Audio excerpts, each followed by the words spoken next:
Before I start this video, if you've not subscribed to my channel, I'd appreciate it if you could hit that subscribe button. If you like the video, please click the like button, share this out through social media, and leave comments in the comment section. It's been a very interesting week. We had the first trailer drop for Harry Potter, and not surprising, most of the negativity was surrounding one character, and that character's name is New Jack Snape. I may cover that in a different video, but what I'd like to talk to you about today is the announcement that Peter Jackson is going to be producing another Lord of the Rings movie. And I thought it was a really bad idea in May of 2024 when he announced The Hunt for Gollum. I'm not sure who this movie is going to appeal to. I see a lot of problems with producing it. It's probably going to be rather expensive, especially if they have to do some de-aging. Also, there was a fan film that was made in 2009, and overall was pretty well received.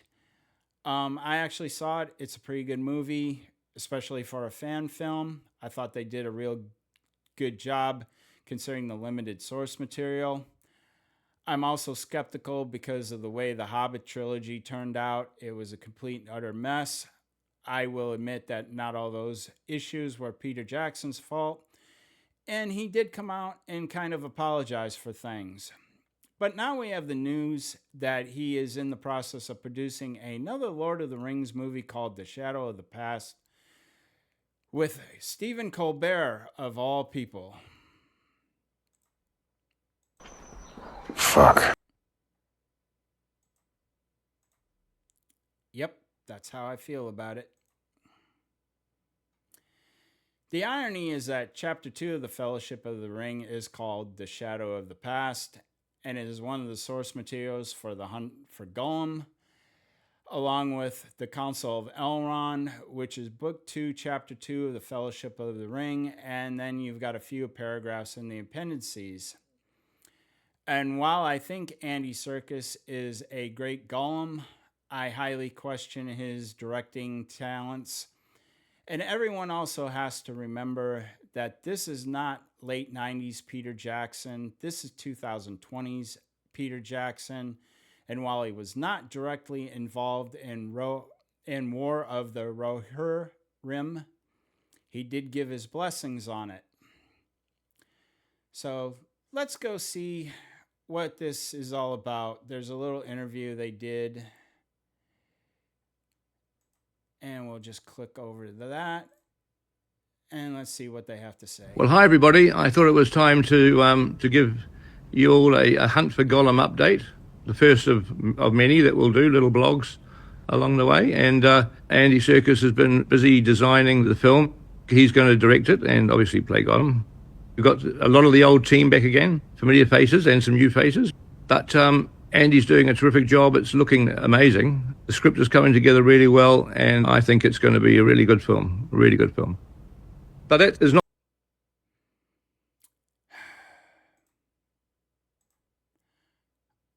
I'm going to just press X to doubt on this.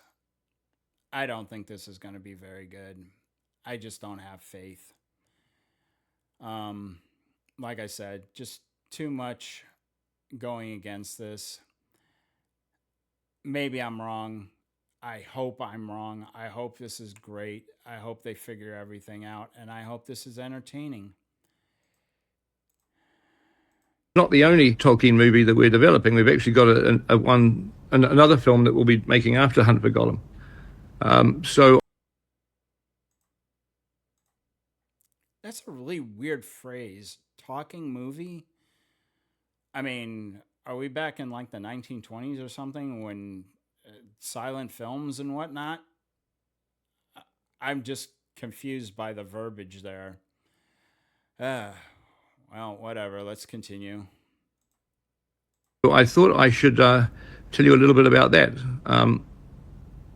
Actually, why don't I get somebody else to explain it? Because we've got a very special partner that we're working with, and you can see for yourself. Hang on. There we go. Hello. Hi.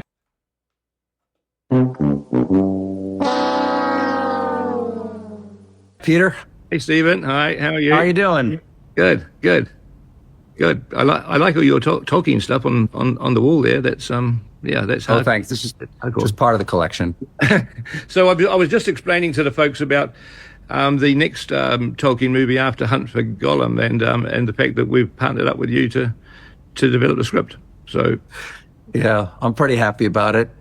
Shall I tell people what the story is? as much as you want. Yep. I will, Yep. as much as I can. You know what the books mean to me and what your films mean to me. But the thing I found myself reading over and over again were the 6 chapters early on in the Fellowship that y'all never developed into the first movie back in the day. It's basically the chapter is 3 is company.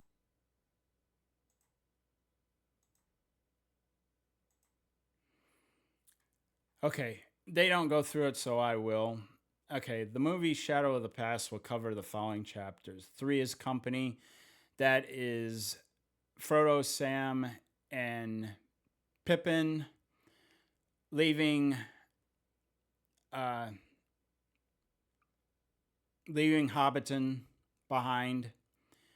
On the way to Crick Hollow, they run into one of the Nazgul. They have to avoid it.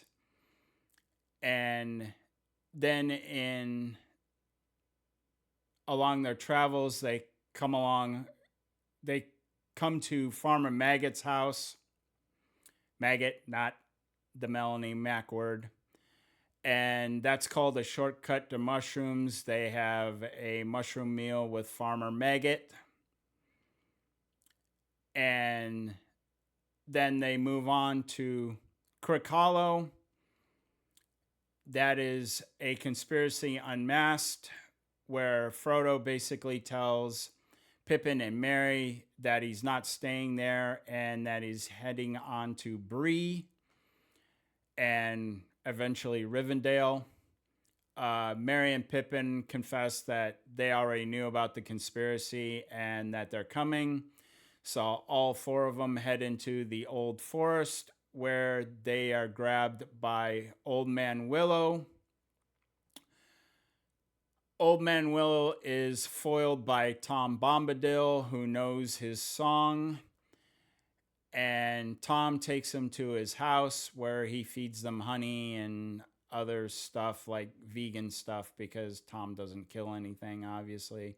They also find out here that the Ring of Power has no effect on Tom. We also meet Goldberry, she's just supposed to be the epitome of beauty. I believe she's like a water nymph or something, but she's supposed to be absolutely gorgeous. They leave Tom Bombadil's house and they head into the Barrow Mounds, which is the final chapter, Fog on the Barrows. They basically get lost in the fog, and they are grabbed by a Barrow Wight, who I believe is casting some sort of paralysis spell on them.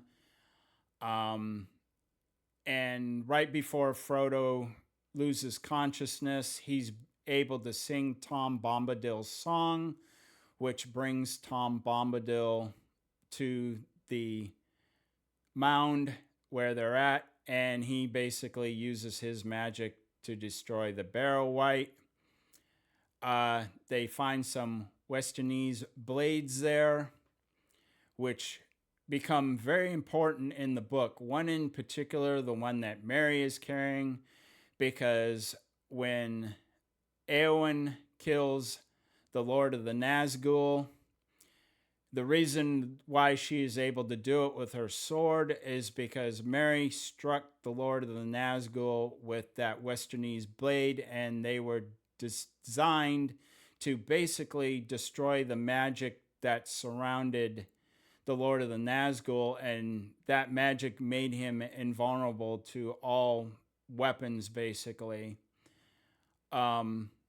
So without Merry having that blade, Éowyn would have probably been killed by the Lord of the Nazgul, because up to that point, the Lord of the Nazgul was winning.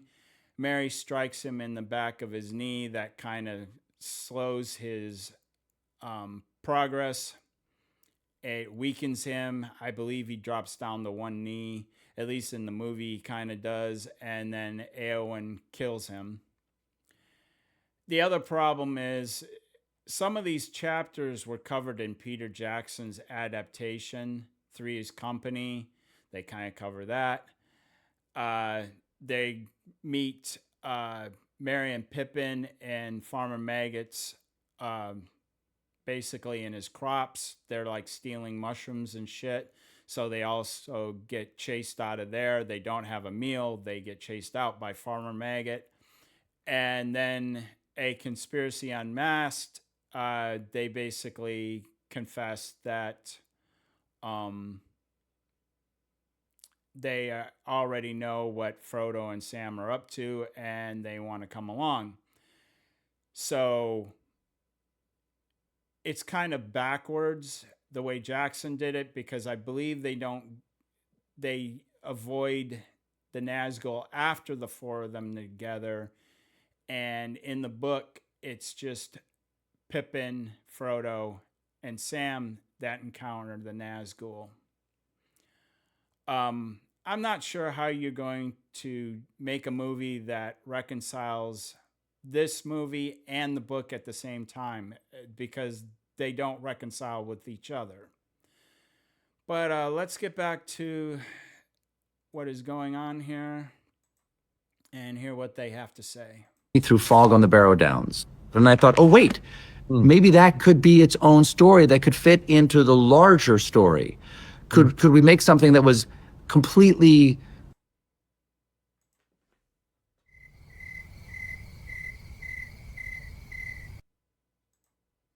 No. I'll answer that question for you. No, you can't. You can't do just that and make it into a movie. I realize they're going to try and do like a flashback, in which case they're going to have to de-age the actors, and they're going to have to shun a ton of Ozempic down Sean Astin's mouth, because he's about like 80 pounds heavier. He's like an Oompa Loompa. He's not a hobbit. He's an Oompa Loompa, and he's a big one. So I don't see that. And the other problem I have, I think they'll get to it, but I'll wait until they announce it, or maybe it's in the article, but we'll get back to it. Faithful to the books while also being completely faithful to the movies that you guys had already made. And I started talking it over with my son, Peter, who's also a screenwriter. And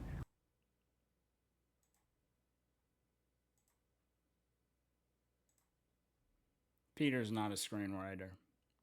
I'll show you after this Peter's screenwritings.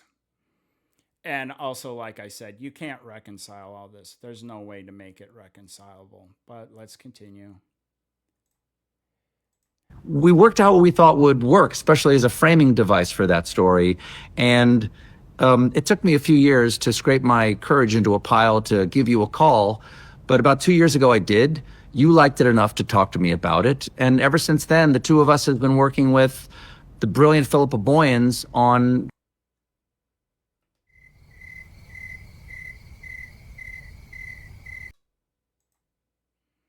the brilliant Philippa Boyens, who is responsible for War of the Rohirrim.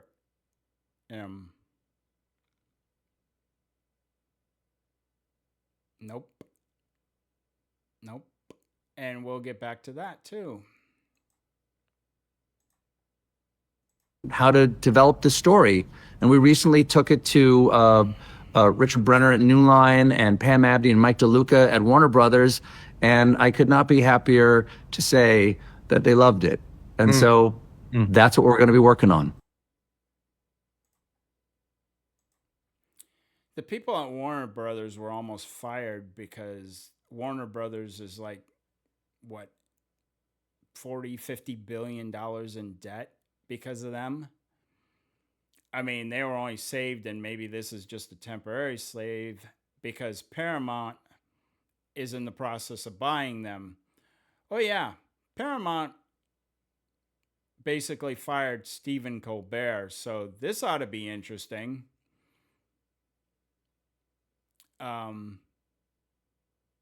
Once Paramount gets control of Warner Brothers and you have this, it ought to be interesting to see. That's going to mix like oil and water. Boy, I can't wait.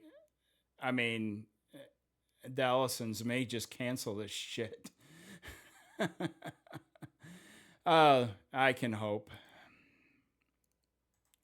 But let's go back.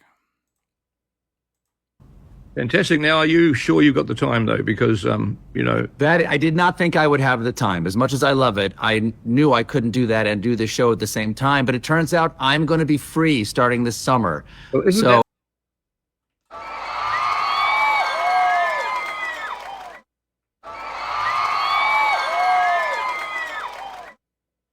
I had to do that twice. Yeah, you're free because you're fired.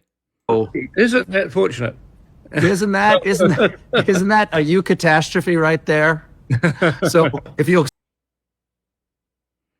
No, this is just going to be a catastrophe, not a you catastrophe. This is going to be a catastrophe. excuse me, I've got to finish a television show and I've got to write a movie script, but I will see you all in the Shire. Okay. All righty. Bye-bye. See you, Stephen. Thanks, Bye-bye. Peter. Bye. Bye-bye.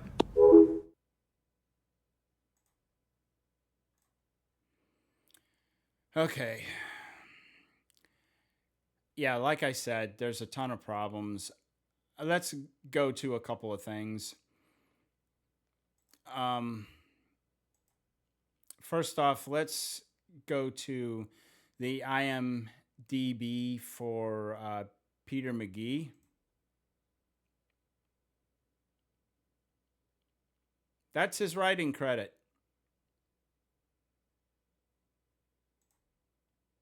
Wow.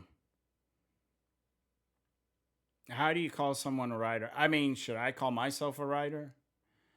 I mean, I'll throw together a script for The Lord of the Rings somewhere. I'm sure I'll do a better job than most of these people. I'm sure I can do a better job than the people at Amazon. The other thing I'd like to talk about is Philippa Boyens. The great Philippa Boyens. And let's just remember that War of the Rohirrim, the Hero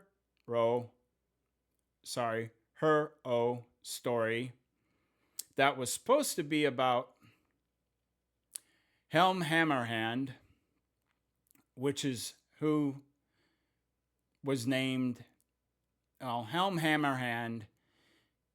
They named Helm's Deep after him, after the battle that the War of the Rohirrim was supposed to be about, before Philippa Boyens made it about a woman who had no name in the appendices. And by the way, this is only like a couple of paragraphs, I think, in the appendices, the whole story. And she didn't even have a name, so they had to give her a name, Hera. And then they made the whole movie about her. And you can see how that worked out for them.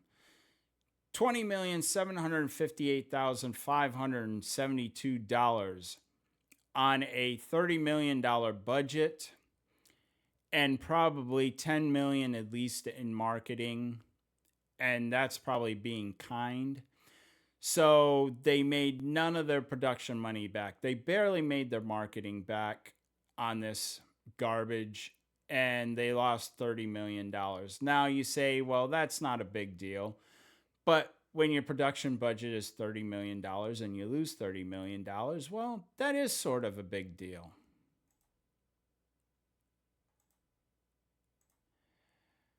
I mean, this has got so many red flags. I'm just completely scared. Well, I guess scared is the wrong term. I'm basically irritated. I don't want to see any more of Tolkien's legacy get destroyed. I mean, we'll always have the books, but I don't want to see this made. So, Ellisons, when you get full control, destroy this. Just cancel it. While you're at it, cancel The Hunt for Golem. This is not anything that anybody wants. I don't care how far it is into production. I guess it's supposed to come out in 2027. Just Batgirl it. I have no interest in seeing any of these movies. The fans have no interest in seeing this. If I'm wrong, hey, I'll do a video and say I'm wrong. But I don't think I'm going to be. I haven't been when it comes to Tolkien in a while. And I don't think I'm going to be wrong here. And with that, I'm going to wrap up this video. So like my father told me when I was 18 years old, the free video's over. Get out.